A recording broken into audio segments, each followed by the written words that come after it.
Praise the Lord. Hallelujah, hallelujah, hallelujah.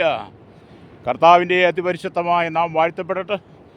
ഈ നല്ല സമയത്ത് ഓർത്ത് ദൈവത്തെ സ്തുതിക്കുകയും വാഴ്ത്തുകയും ചെയ്യുന്നു. വിവിധ സ്ഥലങ്ങളിൽ രാജ്യങ്ങളുമായിരുന്ന് ദൈവവചനം കേൾക്കുന്ന എല്ലാ പ്രിയപ്പെട്ടവർക്കും കർത്താവായ യേശുക്രിസ്തുവിൻ്റെ വിലയേറിയ നാമത്തിൽ എൻ്റെ സ്നേഹവന്ദനത്തെ അറിയിക്കുന്നു.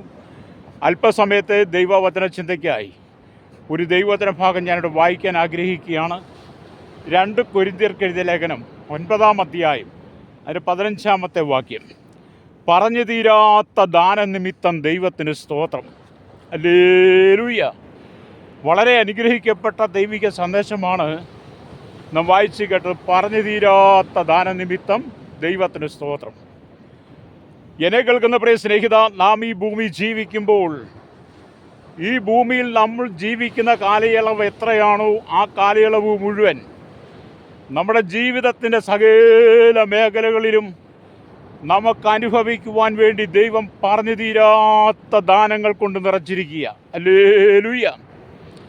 നാം ഒരു ശൈശവ പ്രായം മുതൽ ഇന്ന് നിങ്ങളായിരിക്കുന്ന ജീവിതത്തിൻ്റെ സാഹചര്യങ്ങൾ ഏത് പ്രായവുമാകട്ടെ ആ സമയം വരെയും നിങ്ങളെ പോറ്റിയവൻ, പുലർത്തിയവൻ, നിങ്ങളെ സംരക്ഷിച്ചവൻ, നിങ്ങളുടെ ആവശ്യങ്ങൾ അറിഞ്ഞ് നിങ്ങൾക്ക് വേണ്ടുന്ന എല്ലാ നന്മകളും തന്നവൻ സ്വർഗത്തിലെ ദൈവമാണ്. ഹല്ലേലൂയ. അത് നിഷേധിക്കുവാൻ എനിക്കോ നിങ്ങൾക്കോ ഒന്നും ഒരിക്കലും കഴിയുകയില്ല എന്നുള്ള യാഥാർത്ഥ്യത്തെ നാം തിരിച്ചറിയുമ്പോഴാണ് ദൈവത്തിന് നാം മഹത്വം കൊടുക്കുന്നത്. ഹല്ലേലൂയ. ഇവിടെ നമുക്കറിയാം, പ്രഭാതത്തിൽ എഴുന്നേൽക്കുമ്പോൾ നമുക്കാവശ്യമായ വെളിച്ചം തരുവാൻ ദൈവം സൂര്യനെയും, വൈകിട്ട് തണുപ്പ് തരുവാൻ നമുക്ക് ചന്ദ്രനെയും നക്ഷത്രങ്ങളെയും ദൈവം ആകാശത്തിൽ തന്നിരിക്കുക. കൂടാതെ നമുക്കാവശ്യമായ ഓക്സിജൻ 24 മണിക്കൂർ നമ്മൾ ശ്വസിച്ചുകൊണ്ടിരിക്കുക. അതുമാത്രമല്ല, എണ്ണമറ്റ വൃക്ഷലതാദികൾ കൊണ്ട് ദൈവം ഭൂമിയെ നിറച്ചിരിക്കുന്നു. മനുഷ്യനതിൽ ആവശ്യമായ വൃക്ഷഫലങ്ങൾ, അതുപോലെ തന്നെ മനുഷ്യൻ്റെ നിത്യോപയോഗ ഉപയോഗത്തിനായി വിവിധ തരങ്ങളിലുള്ള മരങ്ങൾ, വൃക്ഷങ്ങൾ, നാം പണിത് വീട്ടിലിട്ടിരിക്കുന്ന ഓരോ ഫർണിച്ചറുകളും, നമ്മുടെ ഭവനത്തിൻ്റെ ഓരോ ആവശ്യങ്ങൾക്കായി നാം എടുത്തുപയോഗിക്കുന്ന തടികളൊക്കെ നാം പരിശോധിച്ച് നോക്കിയാൽ ഇതെല്ലാം ദൈവത്തിൻ്റെ ദാനമാണ്. എണ്ണിയാലൊടുങ്ങാത്ത പക്ഷിപർവ്വജാതികൾ, അതുപോലെ തന്നെ നാൽക്കാലികൾ, എണ്ണിയാലൊടുങ്ങാത്ത മത്സ്യങ്ങൾ കടലിലും പുഴകളിലുമായി ഇതെല്ലാം ദൈവം നമുക്ക് ദാനം തന്നതാണ്. Praise the Lord. എല്ലാത്തിനേക്കാൾ ഉപരിയായി നിങ്ങൾക്ക് ഈ ഭൂമി ജീവിക്കുവാൻ നിങ്ങൾക്ക് ആയുസ്സ് തന്നു, ആരോഗ്യം തന്നു, രോഗത്തിൽ നിങ്ങൾക്ക് മോചനം തന്നു. അതിനേക്കാളും ഉപരിയായി നിങ്ങൾ വളർച്ച പ്രാപിച്ചപ്പോൾ, താങ്കൾ ഏകനാണെന്ന് ദൈവത്തിന് മനസ്സിലായി കഴിഞ്ഞപ്പോൾ ദൈവം താങ്കൾക്ക് തക്കതായ തുണ ഒരുക്കി തന്നു. ഹല്ലേലൂയ. അങ്ങനെ ദൈവത്തിൻ്റെ എണ്ണമില്ലാത്ത നന്മകളെക്കുറിച്ച് ഓർത്താൽ എത്രമാത്രം നാം ദൈവത്തെ സ്തുതിച്ചാലും മതി വരികയില്ലെന്നുള്ളതാണ്. അതുകൊണ്ട് എന്നെ കേൾക്കുന്ന മാതാവേ, പിതാവേ, ദൈവം നിനക്ക് ചെയ്ത നന്മകളോർത്ത്, ദൈവം നിനക്ക് തന്ന ദാനങ്ങളെ ഓർത്ത് ഹല്ലേലൂയ നീ അനുദിന ജീവിതത്തിൽ സ്തുതിക്കണം.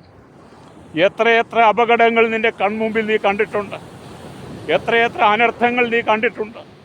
നിൻ്റെ സമപ്രായക്കാരായിരുന്ന പലരും രോഗത്തിനടിമയായി കിടക്കയിലായി. നിൻ്റെ സമപ്രായക്കാരായിരുന്ന പലരും ലോകത്തിൽ നിന്ന് മാറ്റപ്പെട്ടു. പല അപകടങ്ങളും നിൻ്റെ കണ്ണാലെ നീ കണ്ടു. ഹല്ലേലൂയ. എന്നാൽ അതിൽ നിന്നൊക്കെ നിന്നെ വിടുവിച്ച് കൊണ്ടുവന്നൊരു ദൈവമുണ്ട്. ഹല്ലേലൂയ. ഇന്നും നിനക്ക് ആരോഗ്യം തന്ന്, സന്തോഷം തന്ന്, സമാധാനം തന്ന് നിന്നെ പോറ്റി പുലർത്തുന്നൊരു ദൈവമുണ്ട്. നീ മറന്നു പോകരുത്. രക്തം ചെയ്യും. പലപ്പോഴും നീ ദൈവത്തെ മറന്ന് ഈ ലോകത്തിൻ്റെ മാലിന്യങ്ങളിൽ അകപ്പെട്ട് ലോകജീവിതം നയിക്കുമ്പോൾ എന്നെ കേൾക്കുന്ന ശ്രോതാവേ, നീ ഓർത്തോണം, എല്ലാ കാലത്തും നിൻ്റെ ആരോഗ്യം ഒരുപോലെ നിൽക്കത്തില്ല. നിൻ്റെ ആരോഗ്യം ക്ഷയിക്കുന്നൊരു ദിവസമുണ്ട്. അത് നീ മനസ്സിലാക്കിക്കൊണ്ട് ദൈവം നിനക്ക് ചെയ്ത നന്മകൾക്ക് എപ്പോഴും നീ നന്ദി പറഞ്ഞുകൊണ്ട് എന്ത് ചെയ്യണം? ദൈവത്തെ സ്തുതിക്കണം. Praise the Lord. ഞാൻ ഇങ്ങനെയൊക്കെ സഞ്ചരിക്കുന്ന ചില സമയങ്ങളിൽ ചില പുഷ്പങ്ങളൊക്കെ വിൽക്കുന്ന നഴ്സറികളിലൊക്കെ ചെല്ലാറുണ്ട്. അങ്ങനെ ആ നഴ്സറികളിലൊക്കെ കയറുമ്പോൾ നമുക്ക് പറഞ്ഞു തീരാനാവാത്ത വിധത്തിൽ, വർണ്ണിച്ചു കൂടാനാവാത്ത വിധത്തിൽ വിവിധ ഇനം ചെടികളും അതിൽ നിറച്ച് പുഷ്പങ്ങളും നിൽക്കുമ്പോൾ ഞാൻ പലപ്പോഴും ദൈവത്തോട് പറഞ്ഞിട്ടുണ്ട്, കർത്താവേ, നിൻ്റെ സൃഷ്ടി എത്ര വലുതാണ്. പറഞ്ഞു തീരാത്ത ദാനനിമിത്തം ദൈവത്തിന് സ്തോത്രം ചെയ്യാൻ എല്ലാത്തിനും കാരണമാകും. അതേ സ്നേഹിത, ദൈവം നമുക്ക് തന്നിരിക്കുന്ന അവസരങ്ങൾ എത്ര വിശേഷതയുള്ളതാണെന്ന് നമ്മൾ മനസ്സിലാക്കിയിട്ട് നാം ദൈവത്തെ സ്തുതിക്കണം. എന്നെ കേൾക്കുന്ന സഹോദര സഹോദരി, നീ എത്രയോ പ്രാവശ്യം ദൈവം മുമ്പിൽ പിറുപിറുത്തിട്ടുണ്ട്, ദൈവത്തോട് നീ മറുതലിച്ചിട്ടുണ്ട്, മത്സരിച്ചിട്ടുണ്ട്. ആമേൻ. കാരണം കൂടാതെ നീ ദൈവത്തെ പഴി പറഞ്ഞിട്ടില്ലേ? അവിടെയെല്ലാം നീ ഇന്നും നിലനിൽക്കുന്നുണ്ടെങ്കിൽ അതെല്ലാം ദൈവത്തിൻ്റെ ദാനമാണ്. നീ ദൈവത്തോട് ചെയ്ത പാപപ്രവൃത്തികളെക്കുറിച്ച് ചിന്തിച്ചാൽ ദൈവം നിന്നെ ന്യായം വിധിച്ചിരുന്നെങ്കിൽ ഹല്ലേലൂയ, ഇന്ന് നീ ഭൂമിയിൽ പോലും കാണുകയില്ലായിരുന്നു രക്തം ചെയ്യും. എന്നാൽ അതിലൊക്കെ നിന്നെ വിടുവിച്ചു കൊണ്ടുവന്നത് ദൈവത്തിൻ്റെ ദയയാണ്. അപ്പം ഭൂമിയിലെ അല്പകാല ജീവിതം, ഹല്ലേലൂയ, ഭൂമി നമുക്ക് അല്പകാല ജീവിതമാണ്. ഹല്ലേലൂയ. അതേറിയാൽ ആമേ ഒന്നുകിൽ ഹല്ലേലൂയ സ്തോത്രം അതിൻ്റെ അവസാന വേദക തലത്തിലാണ് നമുക്കറിയില്ല. എന്നാലും അല്പകാലം മാത്രമേ ഉള്ളെങ്കിലും ഹല്ലേലൂയ നിന്നെ കാത്ത് പരിപാലിക്കുന്ന, സംരക്ഷിക്കുന്ന ഒരു നല്ല ദൈവമുണ്ട്. ഹല്ലേലൂയ. ആ ദൈവത്തിന് നമ്മൾ നന്ദി പറയണം. ഒരു അമ്മയുടെ സ്നേഹം എത്ര വലുതാണ്, ഒരപ്പൻ്റെ സ്നേഹം എത്ര വലുതാണ്, ഒരു കുടുംബത്തിൽ സഹോദരന്മാർ ഒത്തൊരുമിച്ച് വസിക്കുന്നത് എത്ര ശ്രേഷ്ഠമാണ്. അങ്ങനെ എത്രമാത്രം വലിയ സ്നേഹം നിനക്ക് അനുഭവിപ്പാൻ ദൈവം ഭൂമിയിൽ അവസരം തന്നു. എന്നാൽ അതിനേക്കാളെല്ലാം ഉപരിയായി ഒരമ്മയെ ആശ്വസിപ്പിക്കുന്നത് പോലെ നമ്മെ ആശ്വസിപ്പിക്കുന്ന ഒരു ദൈവമുണ്ട്. യെശയ്യാവ് 66:13 വായിച്ചേക്കാണ്.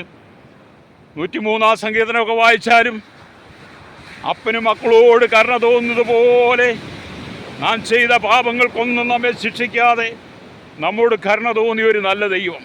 ഹല്ലേലൂയ. ശരിയല്ലേ? ഇന്ന് നിങ്ങൾ ഒരുപക്ഷെ കേരളത്തിലോ ഭാരതത്തിൻ്റെ ഏതെങ്കിലും സംസ്ഥാനങ്ങളിലോ ലോകരാജ്യങ്ങളിൽ ഏതെങ്കിലും ഉന്നതമായ സ്ഥലത്ത് ഉന്നതമായ പൊസിഷൻ, ഉന്നതമായ ജോലി ചെയ്യുന്നവരായിരിക്കാം. അത് എന്തുമാകട്ടെ, അതിനെല്ലാം കാരണക്കാരൻ ദൈവമാണ്. സ്തോത്രം. നിന്റെ കൈ നിറച്ച് പണം തന്നതും നിനക്ക് പേരും പ്രശസ്തിയൊക്കെ തന്നതെല്ലാം ദൈവമാണ്. നിന്റെ ജീവിതം തകർന്നു പോകാമായിരുന്ന എത്രയോ സാഹചര്യങ്ങൾ നിനക്ക് വന്നിട്ടുണ്ട്. നിന്റെ കുടുംബം ഛിന്ന ഭിന്നമായി തീരുന്നത് കാണാൻ എത്രയോ ആളുകൾ ശ്രമിച്ചിട്ടുണ്ട്. എന്നാൽ അവിടെയെല്ലാം നിന്നെ കാത്തും പരിപാലിച്ചും നിന്നെ നടത്തിയും നിന്റെ കുടുംബത്തെ സമയാസമയങ്ങളിൽ ചേർത്ത് പിടിച്ച് നിനക്കാവശ്യമായ ദൈവിക പരിജ്ഞാനങ്ങൾ തന്ന് നിന്റെ കുടുംബത്തെ കാത്തു സൂക്ഷിച്ചതും സർവശക്തനായ ദൈവമാണ്. ഹല്ലേലൂയ. ഇനി ഒന്നുകൂടെ നാം ചിന്തിച്ചാൽ, അതിക്രമങ്ങളിലും പാപങ്ങളിലും മരിച്ചവരായിരുന്നു നമ്മൾ. എഫേസ്യ ലേഖനം 2:1 വായിച്ചാൽ അറിയാം. വക്രതയും കോട്ടമുള്ള തലമുറയുടെ നടുവിലായിരുന്നു നമ്മൾ. ദോഷവും വ്യഭിചാരമുള്ള തലമുറയുടെ നടുവിലായിരുന്നു നമ്മൾ.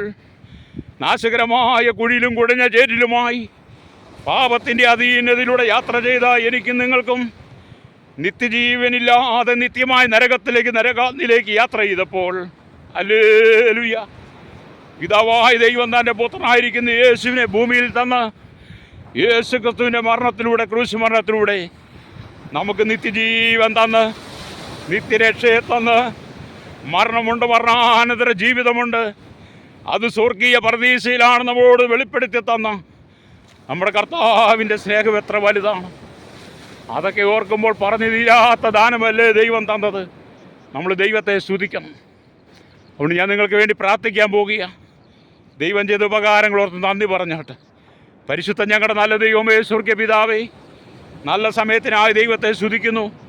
പറഞ്ഞു തീരാത്ത ദാനം നിമിത്തം ഞങ്ങളെ ഓരോ ദിവസവും കാത്തുപരിപാലിക്കുന്ന ദൈവത്തിൻ്റെ സ്നേഹത്തിനായി സ്തോത്രം ചെയ്യുന്നു. സകല മഹത്വം എടുക്കണമേ. ഇന്ന് ഭൂമിയിലുള്ള എല്ലാ ജനത്തിൻ്റെ യാത്രയും ജോലിയിലും ജീവിതത്തിൻ്റെ എല്ലാ മേഖലയിലും ദൈവകൃപ കൊണ്ട് നിറച്ചാട്ട്. യേശുവിൻ്റെ നാമത്തിൽ തന്നെ ആമേൻ.